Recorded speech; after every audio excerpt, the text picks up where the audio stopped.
할렐루야 반갑습니다.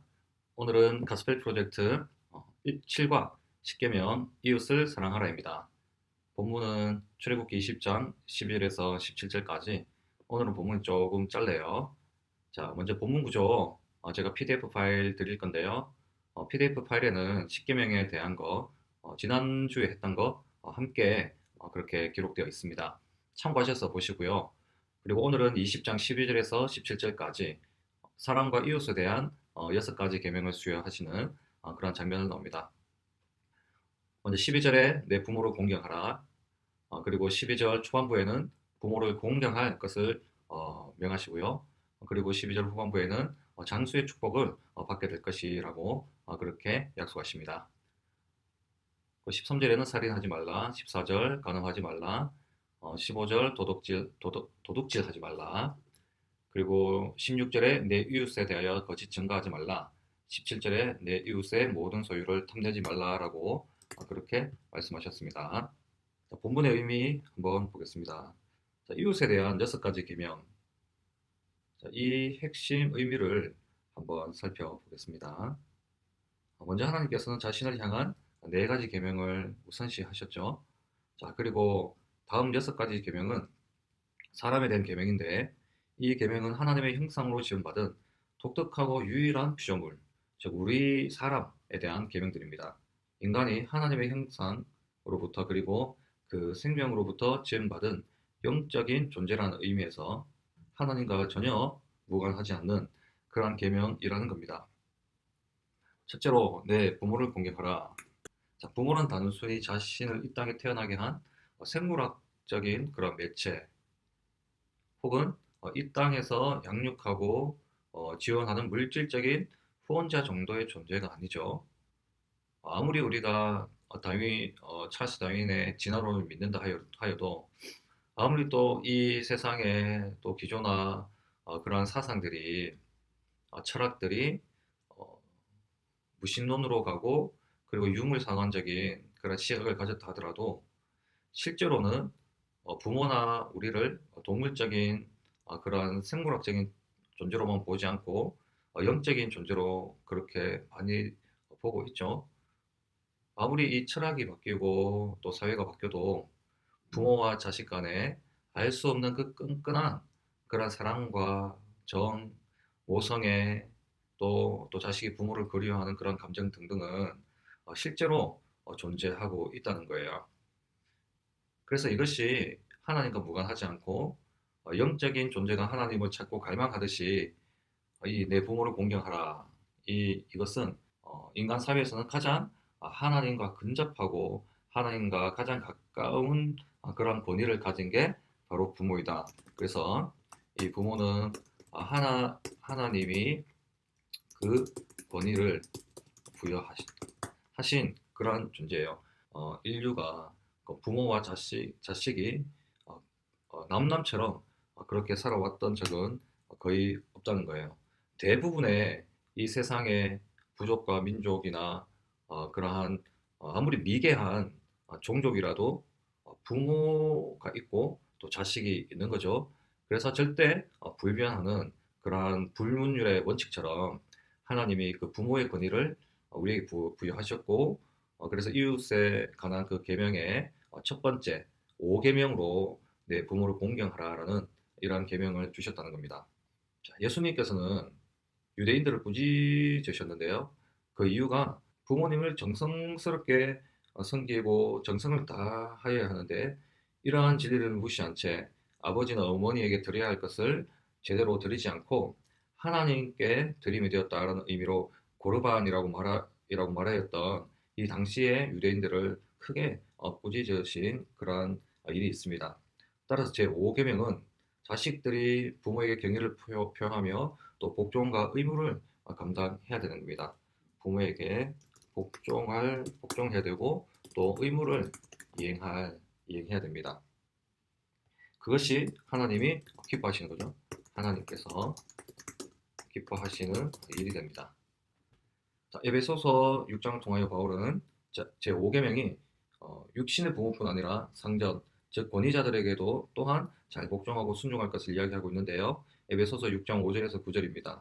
하나님께서는 이스라엘 백성들이 또 상전에게 복종하는 명령들을 주심으로써 피조물과 창조주와의 분명한 경계를 두신 것처럼 이러한 인간 사이에서도 이러한 권위 차이에서 오는 유계 질서가 잘 지켜지도록 그렇게 하신 겁니다.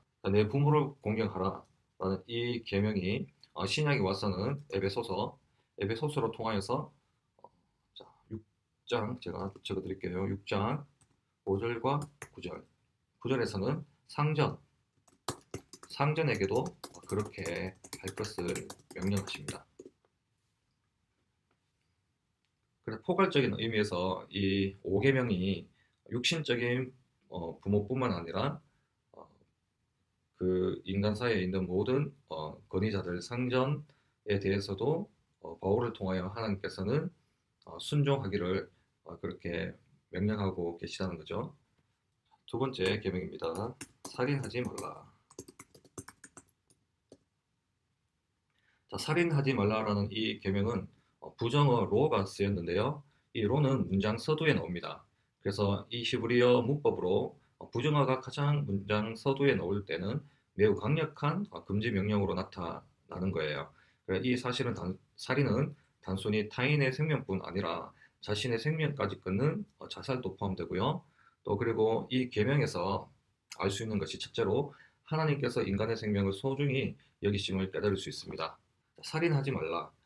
이 생명을 존중하고 생명을 아끼시는 하나님을 이번 계명에서 우리가 첫째로 볼 수 있고요.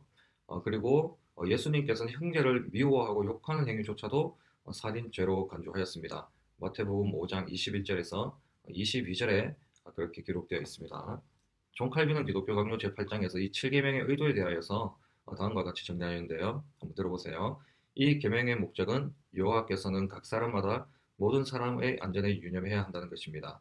우리 이웃의 생명을 구하는 데 필요한 것이 발견되면 그것을 신실하게 사용하며 이웃의 평화를 위하여 도움이 되는 것이 있으면 그것을 행하며 해로운 것이 있으면 그것을 제거하며 이웃이 위험에 처하여 있을 때는 기꺼이 도움의 손길을 펼치라는 명령이 포함되어 있는 것입니다. 라고 존 칼빈은 기독교 강요에서 이 계명을 이렇게 또 정리하고 있습니다. 자, 이 계명의 가장 근거는 무엇일까요? 이게 중요한 개념인데요. 살인하지 말라. 자, 이 6계명의 근거, 이 근거는 바로 사람이 하나님의 형상으로 지음받았다는 거예요. 또한 사람은 다른 피조물이 아니라 우리의 혈육, 동족입니다. 동족. 예. 만일 하나님의 형상을 해치기를 바라지 않는다면 당연히 우리는 마땅히 우리의 이웃을 신성하게 되어야 하는 거죠. 왜냐하면 이 사람은 다른 피조물과 다르게 영적인 존재입니다. 영적인 존재, 하나님의 형상. 그래서 신성한 피조물이에요.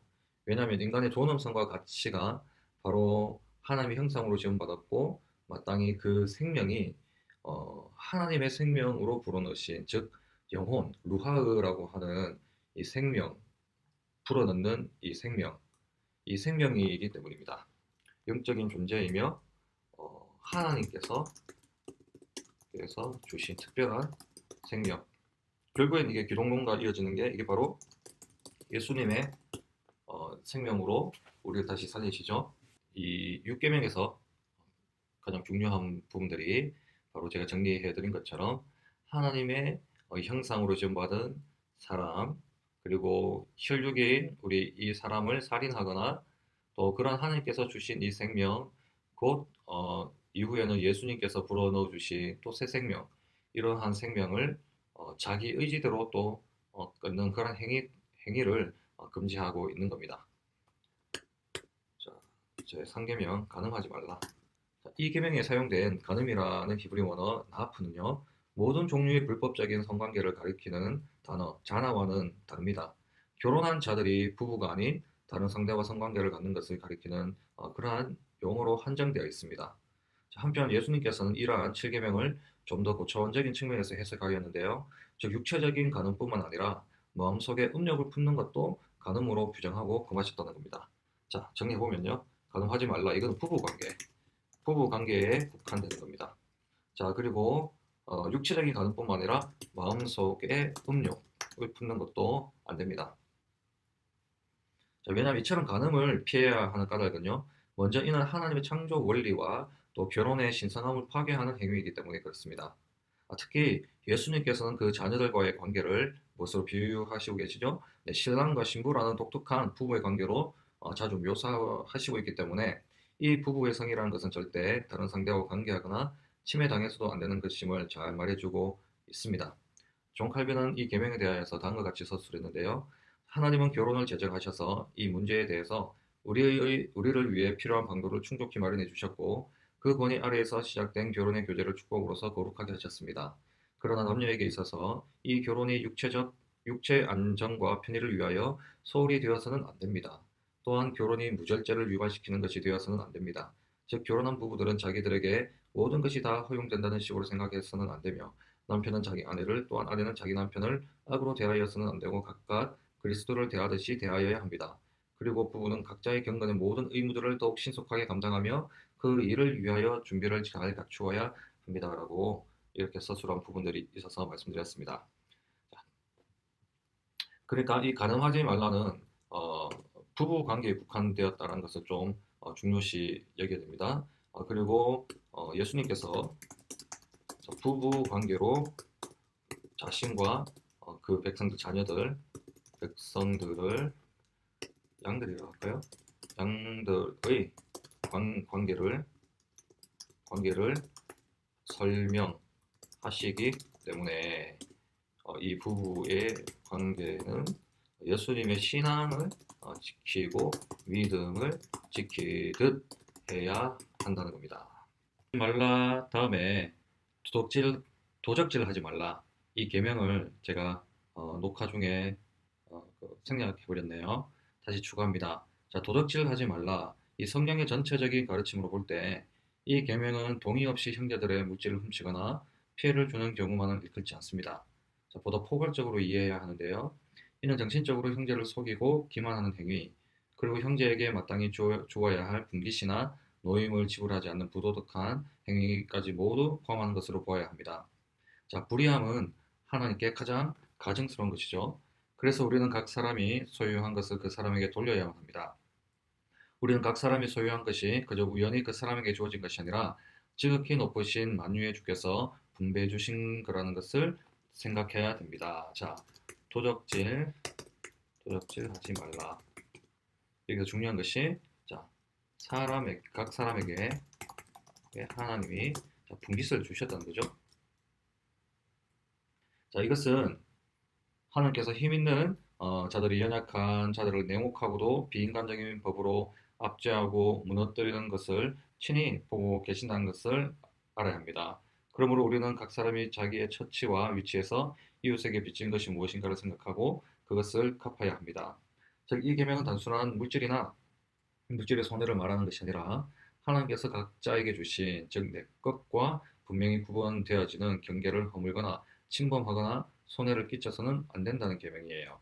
우리에게 주신 것에 만족하고 감사하는 신앙이 우리에게 있어야 합니다. 자, 도둑질 하지 말라. 각 사람에게 하나님이 분깃을 주셨다. 그런 것을 절대 침해해서는 안 된다. 그리고 이것은 도둑질 하지 말라. 이것은 우리가 주신 것에 또 만족해야 한다. 그 빚진 것이 있으면 꼭 갚아야 한다.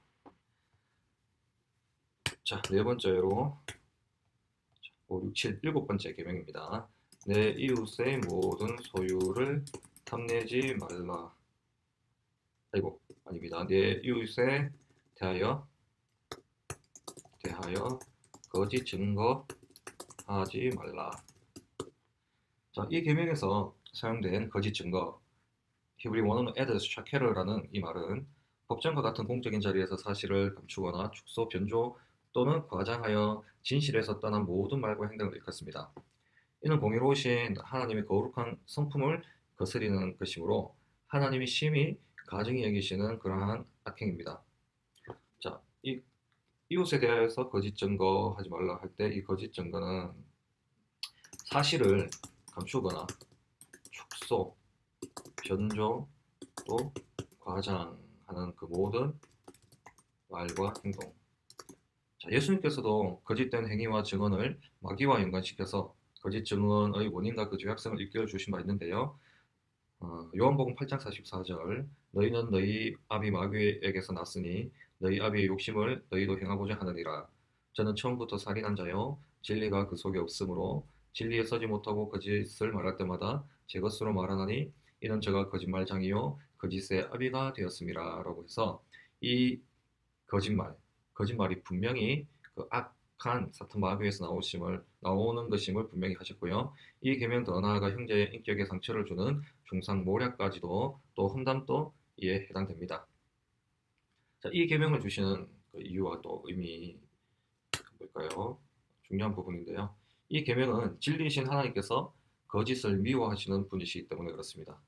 그리고 우리가 서로 속임 없이 진실을 행하여야 된다는 그 의미가 있는데요. 특히 사람의 명예와 인격을 순전하게 보호하도록 하기 위해서 우리는 이 명령을 적극적으로 순종해야 된다는 겁니다. 그래서 이 거짓의 원흉인 이 사탄의 가증스러운 일에 동참하는 것, 또 교활하고 악한 일에 동참하는 것이 바로 이 거짓말이라는 겁니다. 자, 하나님은 그래서 정리하면 하나님이 진리 그 자체이시기 때문에 거짓말은 그 사탄에게서 나왔다. 자, 다섯 번째 계명 내 이웃의 모든 소유를 탐내지 말라. 자, 여기서 내 이웃의 집이란 용어는 이웃의 모든 소유물이나 이웃이 가지고 있는 모든 권리 혹은 이웃의 모든 가족을 가리키는 포괄적인 표현인데요. 하나님께서는 우리의 영혼 전체가 사랑으로 가득하기를 원하십니다. 그래서 사랑과 반하는 모든 욕심을 우리 마음에서 제거해야 되는데요. 우리가 무엇을 생각하고 또 바라고 계획하고 시도하든 그것이 하나님과 이웃에게 선을 끼치고 유익이 되는 것이어야 합니다. 자, 먼저 여기서 탐내지 마라 할 때 이 탐욕이 중요한 단어가 되는데요. 이 탐욕을 경계해야 됩니다. 탐욕은 우리가 보고 듣는 다양한 매체나 장소에서 더욱 자라나게 됩니다. 사탄은 우리의 마음이 탐욕으로 가득하길 바라죠. 최초의 타락이 어디에서 왔습니까? 바로 탐욕에서 나왔습니다. 창세기 3장 6절에 나타나는 이 보기 아름답다, 좋다. 이것은 좋은 의미입니다.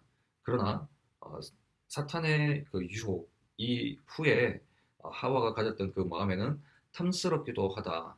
자, 그 선악과의 그 열매를 지켜보았더니 보기에도 아름답고 좋지만 탐스럽기도 하다라는 이러한 또 새로운 그러한 악한 마음이 생겨나기 시작했다는 겁니다. 그래서 이 탐심이란 악한 것이 마음속에 처음 나타났던 그때 이제 인간들이 처음 하나님 옆에서 불순종하고 타락하게 되는 거죠. 이처럼 사탄은 인간의 탐욕을 건드려서 자신의 원하는 바를 이루게 됩니다. 그래서 우리의 의도와는 달리 언제든지 우리 마음속에서 존재하고 튀어나올 수 있는 이 탐심을 우리는 경계하고 또 경계해야 되는 거죠. 자, 정리를 해보겠습니다. 이 탐심은 인간이 타락한 이유. 그래서 이 탐욕을 언제든지 경계해야 된다는 겁니다. 좀 정리를 하면요. 자, 결론. 자, 율법의 전체의 목적을 칼빈이 이렇게 이야기하죠. 의의 실현이다. 그래서 하나님의 순결을 본받는다. 그리고 이것이 하나님 받으시기에 합당한 인간의 삶을 형성시킨다. 자, 이렇게 칼빈은 정리를 했고요. 자, 근데 중요한 게 하나님을 진정으로 사랑하지 않고서는 모든 면에서 사랑을 유지하기가 쉽지 않죠. 자, 바울은 로마서 13장 8절과 10절에서 그렇게 이야기하고 있습니다. 피차 사랑의 빚지는 거 이겁니다. 이거 그 빛이 아니라 빚입니다. 빚. 사랑의 빚 외에는 아무에게든지 아무 빚도 지지 말라. 남을 사랑하는 자는 율법을 다 이루었느니라. 즉 이웃사랑을 하는 자들은 그 율법을 완성한 것으로 보았어요. 자, 그만큼 이웃을 온전히 사랑하기가 쉽지 않죠. 자, 이렇게 하나님께서는 바울을 통해서 이웃 사랑이 얼마나 중요한지 또 이웃 사랑의 계명이 얼마나 중요한지 다시 우리에게 확인시켜 주는데요. 곧 하나님의 형상인 사람을 사랑하는 것이 곧 하나님을 사랑하는 것이기 때문입니다. 사람 사랑, 이웃 사랑, 이게 하나님 사랑. 예. 그러니까 하나님께서 서론 부분에서 제가 눈에 보이는 하나님과 같은 이라는 표현을 했던 그런 이유가 하나님을 얼마나 사랑하는지에 대한 그 척도는 내가 얼마나 이웃을 사랑하고 있느냐라는 것이 됩니다. 눈에 보이는 하나님. 자, 이게 인간, 자, 사람, 이라고 제가 그렇게 제가 표현을 했는데요. 이게 과장한 표현이고 또 교리적으로 맞지는 않지만 형상을 볼 수 있는 것이 뭐 여러 가지가 있겠지만 성경에 기록되어 있기를 하나님의 형상으로 지음받은 피조물은 단 하나, 이 인간밖에 없기 때문에 하나님의 형상, 즉 하나님의 형상, 하나님을 눈으로 볼 수 있는 그러한 존재를 굳이 찾으라면은 인간이 사람이라는 거예요. 그래서 눈에 보이는 하나님이라고 그렇게 비유를 할 수 있었던 것이고 또 이러한 인간, 사람, 사랑하는 것이 곧 하나님을 사랑하는 것이다. 그래서 이 척도 하나님을 인간을 얼마나 사랑하느냐에 따라서 하나님을 얼마나 사랑하는지에 대한 척도가 될 수 있고 성경은 이야기해요. 야만인이나 헬라인이나 귀한 자나 천한 자나 친구나 원수일지라도 구별하지 말고 사랑하라라고 그렇게 가르치고 있습니다. 즉 우리의 이웃 사랑의 범위는 좁게는 나의 가족부터 넓게는 온 인류를 포용할 수 있는 그런 사랑이죠. 곧 하나님의 사랑입니다. 이번 십계명을 통해서 저와 교사 여러분 모두가 하나님의 마음과 하나님을 마음과 목숨과 또 뜻을 다하여서 사랑하고 이웃을 내 몸과 같이 사랑할 수 있기를 축복합니다. 자, 가스펠 링크는요. 하나님은 이스라엘 백성에게 이웃 사랑에 대한 계명을 주셨어요. 왜냐하면 우리의 친구들은 모두가 하나님의 형상으로 지음받은 지음받았기 때문이에요. 내 친구 한 명을 사랑하는 것이 곧 하나님을 사랑하는 것과 같아요. 그래서 하나님은 이웃 사랑에 대한 계명을 무려 6가지나 주셨어요. 그리고 이웃을 가장 사랑하신 분이 계세요. 바로 누구예요? 예수님이에요. 자, 예수님은 친구를 위해 생명을 주시고 가장 큰 사랑을 우리에게 보여주셨어요. 자, 이렇게. 자, 예수님 사람이 그 친구를 위해 목숨을 버리면 그보다 큰 사랑이 없다는 말씀 기억나시죠? 그래서 예수님이 그 생명을 주심으로 근데 그 생명이 일반 피조물의 생명이 아니라 신적인 그 생명입니다. 독생자 아들의 그 생명을 주심으로 가장 큰 사랑을 우리에게 보여주셨다는 그런 겁니다. 이렇게 가스펠 링크 정리하시면 될 것 같고요. 자, 단원함성 나는 너희의 하나님이 되려고 너희를 애굽 땅에서 인도하여낸 여호와라. 내가 거룩하니 너희도 거룩할지어다. 레위기 11장 45절 말씀 성경 초점. 누가 하나님의 법을 완전하게 지킬 수 있나요? 예수님 외에는 아무도 없어요. 자, 소그룹 가스펠 소그룹 보겠습니다. 나침판 넘어가면 될 것 같고요. 자, 보물지도. 자, 십계명의 순서대로 번호를 쓰게 하는 겁니다. 그리고 하나님의 사랑에 대한 내용인지 이웃 사랑에 대한 내용인지 이렇게 체크를 하는 거죠. 순서대로 이게 몇 계명인지 2계명, 3계명, 9계명 너는 나 외에는 다른 신을 내게 두지 말라. 이건 1계명이죠. 자, 이렇게 계명의 순서를 적을 수 있도록 합니다. 자, 아이들에게 이야기해 주세요. 십계명은 하나님의 거룩하심의 기준이 무엇인지를 우리에게 알려주었어요. 예수님은 단 하나의 계명도 어긴 적이 없으세요. 예수님만이 우리의 구원자가 되실 수 있지요. 우리가 예수님을 믿으면 우리의 죄는 용서받을 수 있어요. 뿐만 아니라 예수님은 성령님을 보내셔서 우리가 예수님처럼 거룩해질 수 있도록 도와주신답니다. 컵쌓기 넘어가고요. 자, 탐험하기. 숫자에 맞는 색을 칠해서 돌판을 완성하게 한다. 그냥 보면 잘 안 보이거든요. 제가 학생용 교재 봤는데 이 거룩이라는 이 단어가 잘 안 보이더라고요. 색연필이나 이제 크레용을 이제 준비하셔야 되죠. 준비해서 이 숫자에 맞는 색칠을 칠하면 자, 이렇게 거룩이라는 단어가 나오게 됩니다. 그리고 레위기 11장 45절 우리 그 단어 암송 구절 이렇게 빈칸 채워보는 겁니다. 나는 너희 하나님이 되려고 너희를 애굽 땅에서 인도하여 낸 여호와라. 내가 거룩하니 너희도 거룩할지어다. 그래서 거룩 이어서 이야기해 주는 겁니다. 여러분은 십계명 불판에서 어떤 단어를 찾았나요? 맞아요. 거룩이에요. 여러분 중에 거룩이 무슨 뜻인지 아는 친구 있나요? 그래서 아이들의 대답을 좀 기다리셨다가 네, 맞아요. 하나님은 거룩하세요. 하나님은 항상 옳은 일을 행하시고 죄에서 구별되어 계신 분이에요. 더 중요한 건 하나님은 하나님의 백성이 죄에서 구별되게 하시려고 지켜야 할 규칙, 율법이죠. 규칙을 주셨어요. 하나님은 이스라엘 백성이 따라야 할 율법을 주셔서 어떻게 살아야 할지를 알려주시고 하나님의 거룩하심을 이해할 수 있게 하셨어요. 이어서 누가 하나님의 법을 온전하게 지킬 수 있나요? 예수님 외에는 아무도 없어요. 이것이 우리의 죄를 용서받기 위해서 우리에게 예수님이 필요한 이유지요. 제가 이 부분은 율법에 대한 기준에 대해서 이미 지난주에 다 말씀드렸죠. 자, 그래서 하나님과 이웃을 사랑하는 법을 가르쳐 주셨어요. 그런데 제가 잠시 좀 말씀을 드리면 핵심은 이거죠. 자, 하나님이 그 자신의 형상으로 인간을 유일하게 인간 유일하게 창조하신 거예요. 그래서 인간의 이 존엄성이 너무너무 귀중한 거죠, 존엄성. 혹은 가치. 그러니까 하나님이 인간이 얼마나 존엄하고 가치가 있으면 이 인간을 위해서 독생자를 보내셨겠냐는 거예요. 독생자를 보내심. 자, 그러니까 한 인간을 사랑하는 것이 바로 하나님을 사랑하는 것이요. 그리고 그리스도를 사랑하는 것이 되죠. 그러니까 하나님과 이웃을 하나님 사랑과 이웃 사랑의 그러한 관계, 그 관계를 하나님의 형상으로 인간이 하나님의 형상을 가진 거룩한 존재다. 이렇게만 해주셔도 될 것 같습니다. 이렇게 해서 소로까지 그렇게 마쳤습니다. 자, 이번 과 조금 그나마 좀 짧네요. 그러나 결코 이 내용은 그 짧은 내용만큼이나 간단한 것이 아니지만 아이들에게 사람에 대한 6가지 계명, 내 부모를 공경하라, 살인하지 말라, 가늠하지 말라, 도둑질하지 말라, 내 이웃에 대해서 거짓 증거하지 말고 내 이웃의 모든 소유를 탐내지 마라. 이 계명 잘 함축해서 아이들에게 잘 가르쳐 주시고 소그룹 가운데 풍성한 교제가 있기를 기도할게요. 지금까지 시청해 주셔서 감사합니다.